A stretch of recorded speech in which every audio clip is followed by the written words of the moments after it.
তপনদাকে আমি অনেক আগে থেকেই চিনি। তপন ভাই আমার অনেক মানে আশির সময়ের পর থেকেই ওর সঙ্গে আমার যোগাযোগ হয় এবং আমার হাতে আংটিগুলো দেখছেন, তার মধ্যে কয়েকটা উদ্যোগ আছে।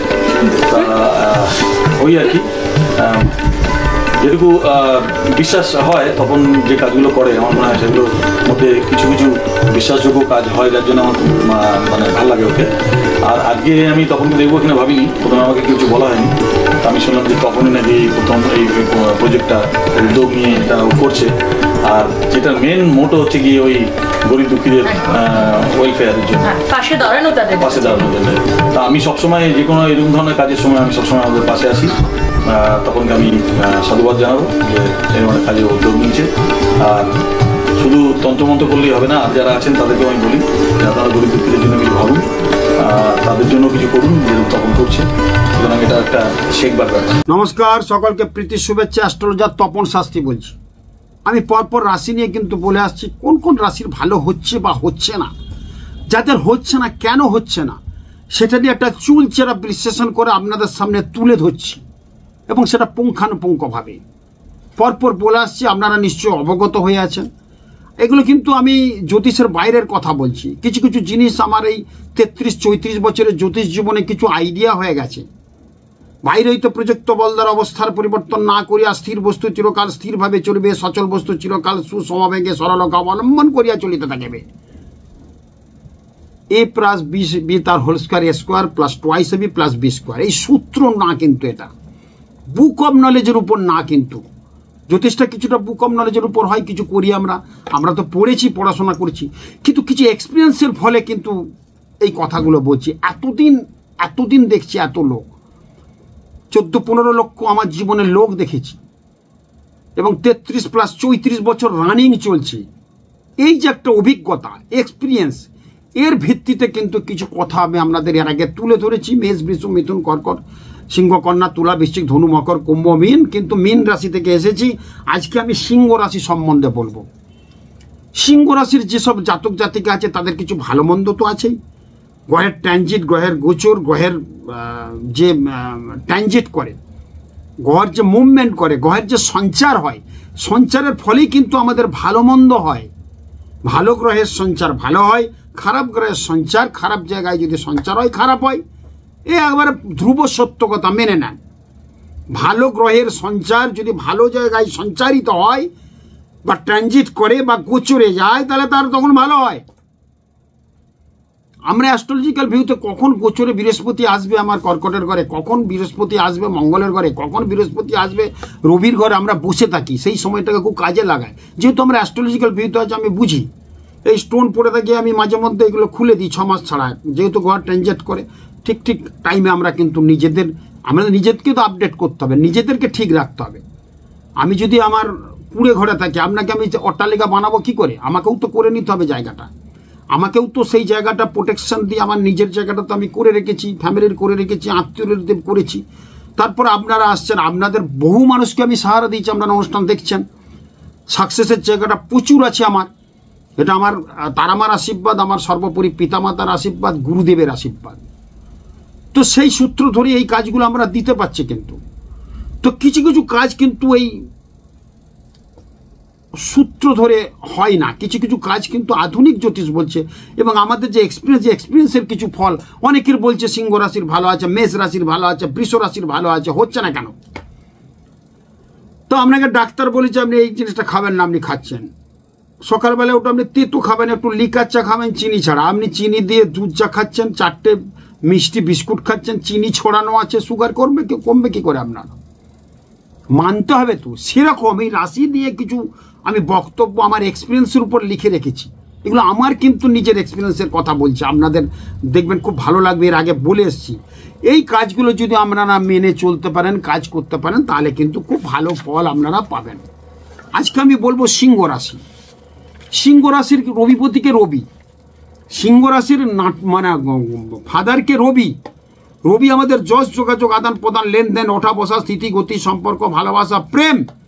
রবি এমন একটা গ্রহ, এই জ্যোতিষশাস্ত্রে 9টা গ্রহ বা 12টা রাশি 27টা নক্ষত্রের মধ্যে শ্রেষ্ঠ গ্রহ হচ্ছে রবি। যে রবির আলোয় আলোকিত আমাদের সমগ্র পৃথিবী, সমস্ত গ্রহরাজ বৃহস্পতিকেও দেবগুরু বলি, দেবতাদের গুরু, তিনিও কিন্তু রবির আলোই আলোকিত। রবির প্রভাব যদি না থাকে, কোনো গ্রহের নিজস্ব কোনো আলো নেই, সব রবির আলোয় আলোকিত। অতএব রবি আমাদের কিন্তু সূর্য আদিত্য, আদিত্য মানে আদিত্য। সে আদি গ্রহ যদি খারাপ থাকে তাহলে কিন্তু তার ডিস্টার্ব, কিন্তু যশ পাবে না, ভাগ্য বিপর্যয় ঘটবে। তো এখানে সিংহ রাশির অধিপতি কিন্তু রবি। এই সিংহ রাশির চিহ্ন একটা সিংহ, আপনারা কিন্তু ভালোভাবে জানেন। এর অধিপতি হচ্ছে রবি, বললাম। আমাদের রাশির হচ্ছে একটা অগ্নিতত্ত্ব, আগুন তত্ত্ব নিয়ে সিংহ রাশি কিন্তু জন্মেছে। রাশির স্বরূপ কিন্তু স্থির রাশি, একটা ধীর স্থির কিন্তু রাশি। এর দিক হচ্ছে পূর্ব দিক, কিন্তু পুরুষ লিঙ্গের একটা কিন্তু রাশি, এবং সত্যগুণী সম্পন্ন, শতরজতম শ্রেষ্ঠ গুণ যেটা সত্যগুণ, সে শতগুণী সম্পন্ন একটা রাশি কিন্তু সিংহ রাশি। এর জাতি কিন্তু ক্ষত্রিয় বর্ণের। একটু রাগ জেদ হয় সিংহ রাশির ক্ষেত্রে, জানেন তো সিংহ রাশি একদম ভীষণ রাগী, জেদি এবং প্রচণ্ড হবে। এর প্রকৃতি স্বভাব হবে একটু কুড় স্বভাবের হবে, এবং পৃত্ত প্রকৃতির হবে। একটা কথা বলবে সিংহ রাশির, দেখবেন আপনাকে জ্বালিয়ে দেবে, আগুন জ্বলবে, ওই কথার মধ্যে এত তীব্রতা আছে। সিংহ রাশির মানে মানুষরা একটু কিন্তু হয়, হৃদয়বান হয়। সিংহ রাশির প্রতীকই হচ্ছে হৃদয়, সিংহ রাশির প্রতীক হচ্ছে হৃদয়। প্রত্যেক রাশি একটা প্রতীক আছে, সিংহ রাশির প্রতীক, সিংহ রাশির জায়গাটা কিন্তু হৃদয়, এবং সে উদার প্রকৃতির হবে অবশ্যই। নেগেটিভ দিক যদি থাকে সিংহ রাশি, তাহলে তার অহংকারী একটা ভাব থাকবে, এবং প্রচুর আত্মবিশ্বাসী হবে না। সে একটা সন্দেহ প্রবণতা থাকবে যদি তার সিংহ রাশির নেগেটিভ দিক হয় এবং খারাপ গ্রহের যদি অবস্থান থাকে। তো এই সিংহ রাশির যে গ্রহ, এই গ্রহ কিন্তু রবি আমাদের কিন্তু সকল শক্তির কিন্তু উৎস। রবি আমাদের সকল গ্রহকে কিন্তু আলো দেয়। পড়াশোনার ক্ষেত্রে, বিদ্যা ক্ষেত্রে রবির ভূমিকা কিন্তু ভীষণ। আমাদের সব কিছু কিন্তু এই যে যশ ভাগ্য যদি দেখবেন থাকবে, যেমন হাতের মধ্যে যদি রবির এই জায়গাটা রবির মধ্যে যদি ক্রস থাকে, এই জায়গায় ক্রস থাকে, এই জায়গাটা রবির জায়গায় যদি ক্রস থাকে, দেখবেন তার রবি খারাপ আছে। তার হলে তুলাতে রবি বসে আছে, নাহলে তার কার্তিক মাসে জন্ম। মিলিয়ে নেবেন আমার কথা। এই জায়গায় ক্রস আছে, দেখবেন যাদের দেখবেন কার্তিক মাসে জন্ম, রবি বসে আছে কোথায়, তুলার ঘরে, নালে মকরের ঘরে, নালে কুম্ভের ঘরে রবির অবস্থান, এবং তার যশ ভাগ্য খুব একটা থাকবে না। মিলিয়ে নেবেন আমার কথায়।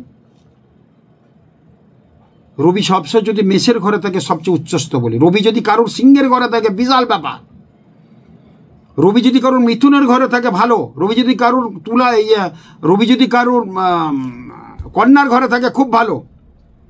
রবির অবস্থান জনিত কারণেই কিন্তু আমাদের জীবন কিন্তু আপস অ্যান্ড ডাউন বলে। আমাদের এই দেশে আমরা চন্দ্রকে নিয়ে সব রাশি বিচার করি, পাশ্চাত্য দেশে কিন্তু অবশ্যই রবির বিচার কিন্তু প্রাধান্য দেয়। সেই ক্ষেত্রে বলবো রবি আমাদের কিন্তু যশ ভাগ্য দেয়। এই যে সিংহ রাশির কিছু ভালো হচ্ছে না, কি করলে ভালো হবে, সেগুলো কিন্তু অবশ্যই আপনাদের আমি জানাবো। প্রথম কথা বলবো জিদ এবং একঘেয়েমি। একটা একঘেয়েমি ভাব আছে সিংহ রাশির ক্ষেত্রে, একটা দাপট আছে সিংহ রাশির ক্ষেত্রে। সিংহ রাশির ক্ষেত্রে দেখবেন যাদের হাত আছে, দেখবেন সাধারণত এই আঙুল অনেক ছোট থাকে অনেকের। সিংহ রাশির ক্ষেত্রে কনিষ্ঠা কিন্তু ওই অনামিকার কাছে অনেকটাই চলে গেছে, অনেকটা ছোট নেই যাদের সিংহ রাশির জাতক জাতিকা।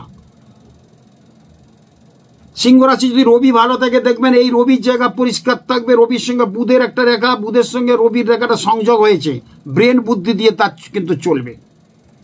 সিংহ রাশির দেখবেন বেশি জাতক জাতিকার দেখবেন এখানে চন্দ্রমা বলে আছে, দেখবেন নখের এক দিকটা ভালো করে দেখবেন, এই যে সাদা সাদা আছে চন্দ্রমা, এই চন্দ্রমা কিন্তু অনেকের আছে সিংহ রাশির জাতক জাতিকের বেশি, বাকি অন্য রাশির কোনটা হবে না, এবং হলেও হালকা থাকবে। এটা দেখবেন পরিষ্কার, এই চন্দ্রমা দেখছেন একটা কাস্তের মতো সাদা, এটা যদি গোলাপি, আমারটা একটু সাদা আছে, হালকা গোলাপি আছে, দেখবেন আছে। কিন্তু চন্দ্রমা সবার থাকে না, চন্দ্রমা না থাকলে অনেক দুঃখ দারিদ্র কষ্ট সহ্য করতে হয়। এটাকে বলি চন্দ্রমা, দেখবেন কাস্তের মতো, নখের 4 ভাগের 1 ভাগ যদি কাস্তের মতো থাকে, সেটা একটু গোলাপি আবার হয়, ওই জায়গাটা ভীষণ, বিশেষ করে সিংহ রাশির ক্ষেত্রে কিন্তু ভীষণ ভালো আছে, দেখবেন মিলিয়ে নেবেন। জেদ এবং একঘেয়েমি ত্যাগ করতে হবে, তাহলে সিংহ রাশির কিন্তু ভালো হবে। সবার উপরে কিন্তু প্রভুত্ব বিস্তার করা যাবে না। সিংহ রাশি আমার, আমি সবসময় রাজার মতো থাকবো। সিংহকে বনের রাজা, আপনার সিংহ রাশি মানে আপনি ভাবছেন রাজা, কিন্তু সবসময় সবার উপর প্রভুত্ব বিস্তার করা ঠিক হবে না। বিশেষ বলছে পারিবারিক ক্ষেত্রে হাম্বর মধ্যান আমি সব, এটা কিন্তু চলবে না। সমাজের ক্ষেত্রেও কিন্তু এটা ত্যাগ করতে হবে, তাহলে না হলে কিন্তু মতানৈক্য হবে, তার থেকে ঝগড়া বিবাদ, টাকা পয়সা নষ্ট হয়ে যাবে। পিতামাতার উপর বলছে বিশ্বাস রাখতে হবে, কারণ সিংহ রাশির অধিপতি রবি, সে রবি কিন্তু পিতা, পিতার উপর বিশেষ করে বিশ্বাস রাখতে হবে। পিতা যা বলছে শুনতে হবে। পিতা যদি বলে তুমি আমার ঘর থেকে বেরিয়ে যাও, কোনো কথা বলবে না, বেরিয়ে যাবে। পিতা যদি বলে আমি তোমাকে তেজ্য পুত্র করলাম, তাই তো তাই, কোনো প্রতিবাদ দরকার নেই। এটা যদি করতে পারেন তাহলে কিন্তু ভীষণ পিতার উপরে বিশ্বাস আস্থা রাখবে, পিতা যা বলছে সেটা কিন্তু অবশ্যই শুনতে হবে। বলছে সহকর্মী যেখানেই যা কাজ করো না কেন, সহকর্মী যারা আছে তাদের সাথে সরলভাবে মিশতে বলছে, তাদের মধ্যে প্যাঁচ পুঁজ নিয়ে মিশতে না করছে, তাহলে সিংহ রাশির খারাপ হয়ে যাবে। সহজ সরল মিশুন না, কি আছে। সে যদি বলে হ্যাঁ অমুকবাবু এই জায়গায় এই যেটা চেয়ার না, এটা একটা অন্য কিছু বললো, সে চেয়ারটাকে সে চেয়ার বলছে না, চেয়ারই সেটা, উনি বলছেন চেয়ার না, এটা টেবিল, আপনি তাই বলুন, দরকার নাই, সরলভাবে মিশুন, দেখবেন তাতে ভালো হবে। বোবার শত্রু নেই। সিংহ রাশির ক্ষেত্রে দাপট আছে তো, সিংহ রাশির প্রত্যেক শাস্ত্রে বলছে সব কিছু গিলে নেবে, উগড়াবে কম, কথা বলবে কম, দেখবেন অনেক ভালো হবে যাদের সিংহ রাশি। স্বার্থপরতা যদি আসে কোনোদিন, সেটা ত্যাগ করুন, সিংহ রাশির খুব ভালো হয়ে যাবে।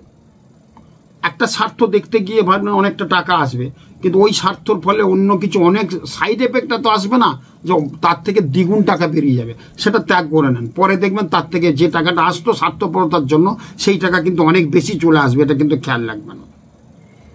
সিংহ রাশির যারা জাতক জাতিক আছে তাদের করতে বলবো, ধর্মের কথা বিশ্বাস করে ধর্মকে মেনে সমস্ত কাজ করুন। মানে কোনো কাজ করতে যাচ্ছেন, সূর্যদেবীকে নমস্কার তো করবেনই, বা আপনার একটা দেবদেবী আছে বা গুরুদেব আছে, তাকে নমস্কার করে কাজটা করুন। সিংহ রাশির যারা জাতক জাতিকা আছে তারা সবসময় ঠাকুরকে স্মরণ করে কাজটা করুন। যে কোনো কাজ, একটা কিছু ভালো লিখবেন, ঠাকুরকে পেনটা মাথায় থেকে লিখুন। কোথাও বেরোচ্ছেন, ঠাকুরকে স্মরণ করে যাবেন, ঠাকুর ঘরে একবার গিয়ে একটু নমস্কার করে বেরিয়ে যাবেন। ধর্মকে বিশ্বাস, ঠাকুরকে বিশ্বাস করলে বলছে ভীষণ ভালো। যা পরোপকার করবেন কৃত্রিমতা রাখবেন না, বলছে যাই কিছু করুন, পরোপকার করা ভালো। বিবেকানন্দ বলেছিল পরের উপকার করলে 7টা সিংহের বল হয়। সিংহ রাশির ক্ষেত্রে কিন্তু এটা বিশেষ প্রযোজ্য, যেহেতু সিংহ রাশি।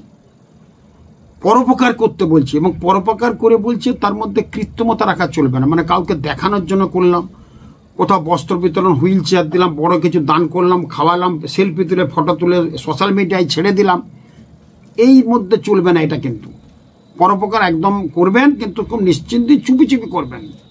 ঈশ্বর তো জানলো, 5 জন জানলো, ঈশ্বর তো জানলো আপনি কি করেছেন, আপনি কি কাজ করছেন, ঈশ্বর জানছেন, এটা কিন্তু খেয়াল রাখবেন। পরোপকার করে তার মধ্যে কৃত্রিমতা রাখবেন না। সবসময় কোথায় গন্ডগোল ঝগড়া হচ্ছে, কূট কৌশল কিন্তু এড়িয়ে চলবেন। বাড়ির মধ্যে কোনো ডিবেট হচ্ছে, আলোচনা, আপনি এড়িয়ে চলে যাবেন। পাড়ার মধ্যে আপনি পেরোচ্ছেন, প্রচুর ঝগড়া অশান্তি হচ্ছে, মারপিট হয়ে যাচ্ছে, আপনি ওখানে দাঁড়িয়ে রস দেখবেন না, ওখানে ওটা দেখবেন না, আপনি চলে যাবেন। দরকার নেই ওইসব ঝামেলায় থাকার, আপনি জড়িয়ে যাবেন ওইসব ঝামেলায়। মানে কলহ বিবাদ ঝগড়া অশান্তিকে সিংহ রাশির ক্ষেত্রে ত্যাগ করতে বলছে। সিংহ রাশির যারা জাতক জাতিকা আছে প্রতিদিন যখন বেরোবেন, মা কালীকে দর্শন করে বেরোবেন। দক্ষিণা কালীর মূর্তি যদি থাকে বাড়িতে রাখুন একটা, কোথায় ভবতারের যে মূর্তি আছে সেটা রাখুন। সিংহ রাশির জাতক জাতিকা অবশ্যই স্নানের পর সূর্য প্রণাম করবেন। জবা কুসুম সংকান্ত সমকাশ্যপে মহাদ্যদিম ধন্তারিং সর্বপাপগ্ন প্রণতস্মি দিবাকরম এই সূর্য সহস্রাংশ তেজরাশি জগৎপতে অনুকম্পায় মাং ভক্তা গৃহাঙ্গং দিবাকরম এশ্বর গং কর্মদায়ী ওইং শ্রীং সূর্যা ওই নম। দেখবেন অনেক ভালো থাকবেন আপনি। আর দক্ষিণাকালীর ছবিকে নমস্কার করে বাইরে বেরোবেন। আর কি করবেন, সিংহ রাশি প্রতিদিন অন্তত রবিবার আগ পাতে একটু গাওয়া ঘি খাবেন, গরম ভাতে একটু ঘি নেবেন, গাওয়া ঘি। সিংহ রাশির ক্ষেত্রে প্রচন্ড বৃত্তাপ, রোগ জ্বালা সব সেরে যাবে। যাদের ঘি খাওয়া চলবে না, ডাক্তারে বলেছে একটু ঘি দিলে কি হয়, সামান্য একটু গিয়ে মেখে একটু ভাত খেলেন, তারপর আদার্স তরকারি দিয়ে ভাত খেলেন। আর একটা কাজ করবেন, সিংহ রাশি যখনই বেরোবেন বাইরে একটু ঘিয়ে সিঁচি তো আছে, একটু দিয়ে জিভে একটু জাস্ট একটু ঠেকিয়ে বেরিয়ে যান। কি ভালো কাজ হয় দেবেন। গাওয়া ঘি সবচেয়ে শ্রেষ্ঠ, ঠাকুরের পুজোয় লাগে, যজ্ঞে লাগে, এবং সিংহ রাশির ক্ষেত্রে একটা ভীষণ প্রযোজ্য। একটু ঘি মুখে দিয়ে বেরিয়ে যাবেন, কি অসাধারণ ভালো ফল পাবেন দেখবেন। মিলিয়ে নেবেন।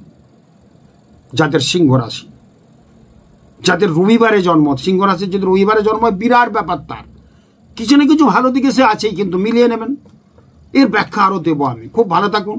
আমার কথাগুলো যদি অথেন্টিক মনে হয়, আমি অনেক নোট করে আমি বললাম, এগুলো কিন্তু জ্যোতিষের বইয়ে খাতায় পাওয়া যাবে না। এগুলো আমার অভিজ্ঞতার ফসল আপনাদের তুলে দিচ্ছি। দেখবেন যে ঘটনাগুলো যদি বলছি, যদি মেনে চলেন, আপনার সিংহ রাশির যা আছে দ্বিগুণ হবে। একটা বাড়ি থাকলে দুটো বাড়ি হবে, 10,000 টাকা ব্যাংকে থাকলে 20,000 হবে, এবং সব কিছু দেহ মন রোগ জ্বালা থাকলে সব সেরে যাবে। অনেক ভালো হবে। খুব ভালো থাকুন। নমস্কার।